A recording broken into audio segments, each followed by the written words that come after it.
আপনি কি জানেন পৃথিবীর সব থেকে দামি ফল পশ্চিমবঙ্গে চাষ হয়? মিয়াজাকি আম। এই আমের দাম কত জানেন? 1 কেজি মিয়াজাকি আমের দাম হয় 10,000 টাকা থেকে 2,70,000 টাকা অবধি হতে পারে। পশ্চিমবঙ্গের বীরভূম জেলার দুবরাজপুরে এই আম চাষ হয়। পৃথিবীর বিভিন্ন দেশের কোটিপতি ব্যবসায়ী থেকে শুরু করে বিভিন্ন দেশের রাষ্ট্রপতি এবং প্রধানমন্ত্রীরা এই আম কেনেন। পশ্চিমবঙ্গ ছাড়া তামিলনাড়ু এবং কাশ্মীরের কিছু জায়গায় এই আম চাষ করা হয়।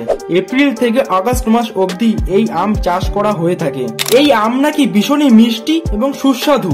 তবে এই আমের দাম এত কেন জানেন? শুধু সুস্বাদু হওয়ার কারণে এত দাম কিন্তু নয়, আসলে এই লালচে রঙের জন্যই এই আমের এত দাম।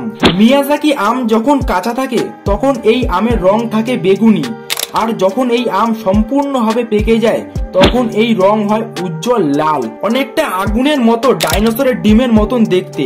এই আমের এক একটির ওজন হয় প্রায় 350 গ্রাম। আমাদের এই ভিডিওটা আপনার ভালো লাগলে লাইক, ফলো এন্ড সাবস্ক্রাইব করতে ভুলবেন না যেন।